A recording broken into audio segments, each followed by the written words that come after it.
Kuasa hukum keluarga Brigadir Yosua berharap istri Verdi Sambo Putri Chandrawati segera ditetapkan sebagai tersangka kasus penembakan Brigadir Yosua. Kuasa hukum menilai istri Sambo sebagai lakon kepura-puraan dalam kasus ini. Namun tim khusus Polri tak kunjung memeriksa istri Verdi Sambo ada apa di balik lamanya penetapan status istri Verdi Sambo Putri Chandrawati. Untuk membahasnya lebih dalam kita sudah terhubung melalui sambungan Zoom dengan kuasa hukum keluarga Brigadir Yosua, Yonatan Baskoro. Selamat sore, Pak Yonatan. Sore Mbak. Dan pengamat kepolisian ISES, Bambang Rukminto. Selamat sore Pak Bambang. Sore Mbak Rifana. Oke, saya mau ke Pak Yonatan terlebih dahulu. Pak Yonatan, bagaimana respon dari tim kuasa hukum keluarga Brigadir Yosua melihat status Putri Chandrawati yang sampai saat ini belum jelas? Komnas HAM saja masih kesulitan untuk memeriksa yang bersangkutan. Iya Mbak, tentu kami sangat tanya ada apa ini sebenarnya. Sampai detik ini pun belum diperiksa. Nah ini penyidik, tim sus dan irsus harus segera Ibu Putri selaku saksi kunci agar ini dapat jalan bantu menegakkan hukum ini. Dan kami juga dari kuasa hukum sudah coba membuka komunikasi kepada yang bersangkutan yakni Ibu Putri untuk meluruskan yang disampaikan secara di media yakni melaporkan almarhum kami dan sudah jelas itu terbantahkan ya. Namun etika baik kami tidak ditanggapi dan waktunya yang sudah kami berikan sudah habis, maka dari itu akan segera melaporkan Ibu Putri. Oke, jadi sudah diberi kesempatan tapi tidak dipergunakan dengan baik oleh pihaknya Putri Chandrawati begitu ya Pak Yonatan. Tapi Pak Yonatan, Anda dan tim kuasa hukum menilai ataupun mencium bahwa ada upaya menutupi jejak Putri Chandrawati dalam kasus pembunuhan Brigadir Yosua ini? Ya jelas Mbak, bukan hanya kami, masyarakat sudah melihat ini ada apa Ibu Putri, sedangkan jenguk Mako ke Mako bisa pergi, bisa keluar, begitu ya. Namun ketika sedang akan diperiksa, ada sampai ada yang mengatakan, jiwalah ini tiba-tiba begini, apakah begini karena sudah tahu mau terbuka atau orang tiba-tiba ada jiwa begitu. Nah ini kami adalah skenario lagi untuk menghalang-halangi. Ini ingat loh, itu obstruction of justice, Mbak. Oke, jadi tim kuasa hukum menilai bahwa ada skenario untuk menghalang-halangi proses penyidikan begitu ya. Saya tidak bisa begitu mendengar suara Anda sebetulnya Pak Yonatan, mungkin bisa diperbaiki dulu. Saya mau ke Pak Bambang. Pak Bambang, tadi dikatakan oleh tim kuasa hukum bahwa sepertinya ada skenario untuk menghalangi proses penyidikan atau obstruction of justice yang sedang dimainkan oleh pihaknya istri Verdi Sambo. Ini memang arahnya ke situ atau bagaimana? Karena kan beliau bisa datang ke Makobrimob, kemudian menyampaikan permohonan maaf, tapi saat didatangi oleh Komnas HAM, didatangi oleh penyidik, beliau tidak bisa memberikan pengakuan begitu ya. Termasuk LPSK juga merasa kesulitan untuk berkomunikasi dengan beliau, meskipun ada keterangan ataupun asesmen dari psikolog dan juga psikiater bahwa yang bersangkutan mengalami gangguan kesehatan jiwa. Pak Bambang. Posisi Ibu Putri Chandrawati ini apa dulu harus dijelaskan. Gitu. Okay. Kalau sebagai saksi memang tidak bisa dikatakan obstruction of justice ya, karena dia ini bukan bagian dari kepolisian. Hanya saja memang, dan selain itu juga ada hubungan kedekatan dengan tersangka Brigjen Sambo. Makanya lebih baik daripada mengejar kesaksian dari Ibu Putri, lebih baik kepolisian penyidik ini lebih memperkuat dengan bukti-bukti yang lainnya gitu loh. Karena kalaupun dia dipaksa untuk menjadi saksi, ini pun juga akan bisa sangat bias karena ada hubungan kedekatan dengan Irjen Sambo seperti itu. Ada tendensi untuk melindungi atau menutupi, itu adalah hak saksi. Saya melihatnya seperti itu. Makanya kalau dikatakan obstruction of justice, sepertinya terlalu jauh karena Ibu Putri ini adalah warga sipil biasa gitu, bukan penyidik, bukan bukan anggota Polri. Saya melihatnya seperti itu. Oke, tapi Pak Bambang sebagai saksi kunci dalam kasus penembakan Brigadir Yosua kan keterangan Ibu Putri sangat penting ya untuk bisa mengungkap motifnya. Meskipun motif itu tidak begitu penting ya, tidak perlu dibuktikan begitu. Tapi motif alasan penembakan ini kan menjadi perhatian publik dan salah satu saksi kunci yang bisa menjawab itu adalah Putri Chandrawati. Ada peristiwa di Magelang, ada pembicaraan dengan suaminya yang memicu penembakan ataupun pembunuhan terhadap Brigadir Yosua. Mengapa kemudian kepolisian tampaknya sulit sekali mengungkap ini, mengungkap perannya Putri Chandrawati ini?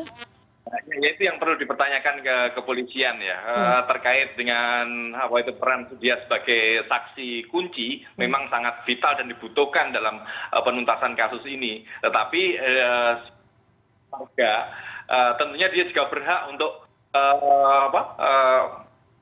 menolak dari kesaksian itu gitu loh. Makanya lebih baik kepolisian ini fokus pada upaya mencari bukti-bukti di lapangan gitu loh.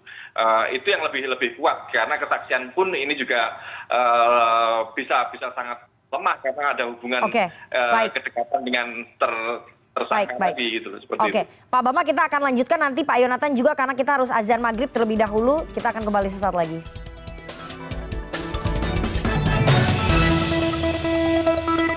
Anda masih bersama kami di CNN Indonesia Newsroom. Kita lanjutkan perbincangan kita dengan para narasumber. Ada Yonatan Baskoro, tim kuasa hukum keluarga Brigadir Yosua, dan Bambang Rukminto, pengamat kepolisian ISES. Saya mau ke Pak Yonatan. Pak Yonatan, tadi Pak Bambang mengatakan bahwa penyidik tidak perlu repot-repot mengejar kesaksian dari Putri Chandrawati. Penyidik fokus saja pada bukti-bukti yang ada di lapangan dan juga fakta-fakta yang ada. Karena nanti kesaksian Putri Chandrawati ini bisa bias dan juga tendensius, apalagi ada relasi yang sangat dekat antara Putri dengan suaminya, Verdi Sambo. Tanggapan dari kuasa hukum seperti apa? Ya, Mbak, kami juga ingin meluruskan sedikit tadi yang dari Pak Bambang. Ini Bu Putri maksud saya di obstruction of justice harus diperiksa apakah yang bersangkutan ini juga ternyata terlibat entah di perencanaan atau di eksekusi atau di bagian setelah eksekusi itu skenario. Nah, skenarionya ini juga kita perlu tahu bersama. Ini sudah direncanakan itu sebelum pembunuhan atau setelah pembunuhan sampai setelah pembunuhan juga masih di skenario. Kan seperti itu. Dan pada dasarnya kami kuasa hukum mendukung penyidik untuk terus mencari alat-alat bukti ya untuk pembuktian nanti. Nah, ini juga kami juga akan laporkan handphone dari almarhum tidak dikembalikan. Terus kita juga punya almarhum memiliki rekening ya, ada 4 rekening, ini juga ATM beserta dompetnya tidak dikembalikan, beserta juga 1 buah laptop ini juga tidak dikembalikan. Nah, ini juga mau kami laporkan, ini pencurian. Kenapa sampai sekarang belum dikembalikan? Ada apa ini? Gitu, Mbak. Oke, Pak Yonatan, saya ingin tanya, apakah tim kuasa hukum sudah pada kesimpulan bahwa seharusnya Putri Chandrawati ini ikut terjerat pasal 338, Junto 5556 KUHP dan ditetapkan sebagai tersangka? Ini alasannya apa? Apakah karena ikut merancang skenario? Apakah karena melaporkan kasus pelecehan seksual ke Polres Jakarta Selatan yang kemudian menurut tim sus ini tidak ada, laporannya digugurkan atau seperti apa? Ya, beberapa hari lalu kami memenuhi undangan dari petinggi Polri ke Mabes ya, ke Barreskrim, dan kami juga meminta untuk segera itu Ibu Putri periksa. Nah, dasar kami ini ada beberapa yang ingin kami laporkan, yakni yang pertama laporan palsu tentang pelecehan seksual itu, yang dimana sudah terbantahkan, yang sudah disampaikan oleh Dirtipidum pada beberapa waktu lalu pada saat press conference ya. Kemudian, nah ini kan impact-nya juga mencemarkan nama baik klien kami. Kami juga meminta nama baik klien kami ini segera diperbaiki, dikembalikan harkat dan martabatnya. Kemudian ini patut diduga juga Putri mengetahui ini dan kemudian bersama-sama melakukan pemufakatan jahat ini. Begitu, Mbak. Oke, jadi artinya tim kuasa hukum berkesimpulan memang harus dijerat secara pidana pasal 338 Junto 5556 KUHP? Ya, kalau secara bersama-samanya ya itu kan sudah pada laporan kami yang pertama, yakni 340, 338, Junto 5556. Ini kita serahkan penyidik segera memeriksa Ibu Putri. Oke, Pak Yonatan, tim kuasa hukum mencium nggak sih adanya negosiasi yang dilakukan antara pihak Verdi Sambo dengan kepolisian agar statusnya Putri Chandrawati ini tidak menjadi tersangka karena informasi itu berseliweran sampai ke telinga wartawan? Iya Mbak, kita ketahui bersama institusi resmi ya, LPSK menyatakan bahwasannya sempat ada amplop ya dari Bapak untuk segera melindungi atau memberikan perlindungan kepada Ibu Putri. Nah ini juga perlu ditelusuri ini. Ibu Putri tahu atau tidak ini soal suap penyuap. Nah, seharusnya kalau misalkan itu suap dicoba lakukan oleh AFF untuk melindungi seorang Ibu Putri, ya pasti Ibu Putrinya juga tahu mengenai suap tersebut, Mbak. Oke, pertanyaan saya, tim kuasa hukum keluarga Brigadir Yosua apakah mendengar ada negosiasi dari pihak Verdi Sambo dengan tim sus atau dengan kepolisian agar istrinya, agar Putri Chandrawati tidak jadi tersangka? Karena itu informasinya berseliweran dan sampai ke wartawan. Sejauh ini kami belum mendengar secara pasti ya, tapi kami yakini itu bisa saja terjadi, Mbak. Oke Pak Bambang, itu diyakini oleh tim kuasa hukum bisa saja terjadi bahwa ada negosiasi antara pihak Verdi Sambo yang masih memiliki pengaruh begitu ya di dalam dengan penyidik ataupun dengan tim sus agar istrinya Putri Chandrawati tidak menjadi tersangka. Bagaimana analisa Anda Pak Bambang? Ya, asumsi-asumsi itu memang seringkali muncul ya terkait hubungan antara Pak Verdi Sambo dengan penyidik yang ada di kepolisian. Problemnya memang bagaimana mengawal itu dan ya semuanya tergantung pada tim sus bagaimana untuk membuktikan setransparan mungkin apakah asumsi-asumsi itu sebenarnya ada atau tidak seperti itu. Kalau yang terkait dengan pemanggilan Putri istri Sambo tadi, kalau masih terkait dengan kesaksian saja itu memang agak berat ya, kecuali memasuknya dengan pelaporan pelecehan seksual yang di Polda Metro itu, mengapa itu kemudian dianulir itu mungkin kuasa hukum bisa masuk lewat situ. Artinya dipanggil bukan sebagai langsung sebagai saksi, tetapi sebagai terduga dari upaya obstruction of justice seperti itu. Oke Pak Bambang, ini kan Verdi Sambo memiliki pengaruh ya sebelumnya saat menjabat sebagai Kadif Propam Polri. Apakah dari pengamatan Anda Verdi Sambo akan menggunakan kartu-kartu yang dimilikinya, menggunakan pengaruh-pengaruh yang dimilikinya untuk menekan tim sus kepolisian agar tidak menjadikan istrinya sebagai tersangka?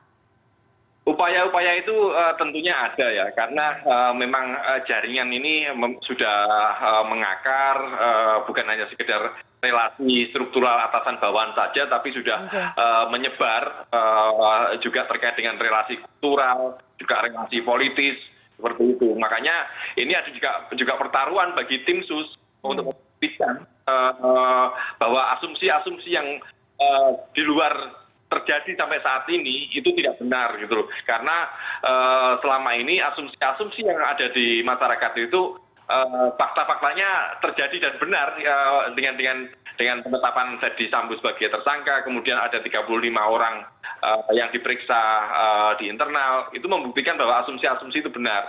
Makanya PR dari tim sus ini ke depan memang untuk membuktikan apakah asumsi pengaruh Verdi Sambo itu masih ada atau tidak. Memang upaya untuk memanggil Putri Sambo ini memang sangat penting sekali. Hanya saja itu tadi, bahwa kesaksian ini tidak menjadi poin utama dalam sebuah penyelidikan. Yang terpenting adalah bagaimana penyidik itu mencari bukti-bukti dan mengumpulkan data-data terkait yang ada di lapangan itu. Seperti yang disampaikan dari Mas Jonathan tadi, ada transaksi 200 juta dari rekening Brigadir Joshua misalnya seperti itu. Itu pun juga harus ditelusur 200 juta itu asalnya dari mana gitu loh. Karena seorang brigadir memiliki uang 200 juta di rekening ini juga suatu aneh gitu. Berapa sih gaji seorang brigadir gitu loh. Makanya hal-hal seperti itu juga harus dikupas oleh penyidik ya, karena tidak menutup kemungkinan ini juga melibatkan jaringan tersangka Verdi Sambo seperti itu. Baik. Pak Yonatan, itu tadi ditanyakan oleh Pak Bambang, dari mana kemudian klien Anda, almarhum klien Anda begitu ya, Brigadir Yosua punya uang 200 juta padahal posisinya adalah sebagai brigadir. Ini kan mengundang pertanyaan. Ya, betul sekali. Jadi kita juga, Mbak, ini almarhum sudah meninggal di tanggal 8, tetapi tanggal 11-nya ada transaksi. Nah, ini siapa yang mengoperasikan? Tuh. Nah, ini ada apa? Kemudian kami juga ingin menyambung tadi kata Pak Bambang, ini sangat sulit untuk ditelusuri karena memang pengaruhnya masih sangat kuat. Bagaimana tidak? Pak Mahfud sudah jelas bilang, ternyata ada sub mabes setelah mabes gitu. Kemudian Pak Mahfud juga bilang bukan hanya yang ada di mabes saja atau yang ada di ibu kota saja, tetapi polisi-polisi dari daerah itu juga turun untuk membantu penghilangan jejak ini atau rekayasa skenario untuk menutupi kasus ini, Mbak. Begitu. Jadi pengaruhnya Verdi Sambo meskipun sudah tidak menjabat sebagai Kadif Propam itu masih ada untuk bisa menekan tim sus agar istrinya tidak menjadi tersangka. Begitu yang ingin Anda katakan, Pak Yonatan? Nah, bisa jadi seperti itu. Karena sampai sekarang aja istrinya nggak bisa diperiksa. Ini sepertinya sulit sekali. Ini penyidik harus kerja ekstra ini untuk membersihkan betul-betul sapu bersih ini. Kawanan-kawanan sindikat kepolisian yang jahat ini, Mbak. Oke, penyidik harus bekerja ekstra keras. Tapi langkah kuasa hukum apa kalau misalnya Putri Chandrawati tak kunjung muncul memberikan kesaksian? Kami akan segera melaporkan. Kebetulan tim terbang ke Jambi pagi ini, Mbak, untuk meminta kuasa kepada keluarga korban untuk melaporkan tadi hal-hal yang diduga dilakukan oleh Ibu Chandrawati, seperti laporan palsu, kemudian adanya kemungkinan pemufakatan jahat, kemudian ada penyebaran-penyebaran hoax begitu sehingga tercemarnya nama almarhum, dan tidak menutup kemungkinan juga mungkin Ibu Putri ini bagian dari obstruction of justice ini, Mbak. Oke, jadi tim kuasa hukum lagi meminta persetujuan keluarga untuk untuk memberikan kuasa begitu ya, agar bisa membuat laporan atas persoalan-persoalan ataupun kasus-kasus yang tadi Anda sebutkan. Pak Bambang, saya ingin tanya, motif kasus ini akan sulit terungkap jika istri Verdi Sambo dilepaskan begitu saja tanpa menjalani pemeriksaan? Motifnya pasti akan sulit ya. Jadi ada satu titik kosong atau ruang kosong yang tidak bisa terjawab, ada satu konstruksi peristiwa yang tidak bisa terjawab kalau Putri Chandrawati tidak muncul, tidak diperiksa, dan tidak memberikan keterangan. Enggak, saya rasa kepolisian kita ini sangat canggih ya. Kalau kerja profesional dan benar-benar fokus melaksanakan tugasnya dengan baik dan jujur dan setransparan mungkin.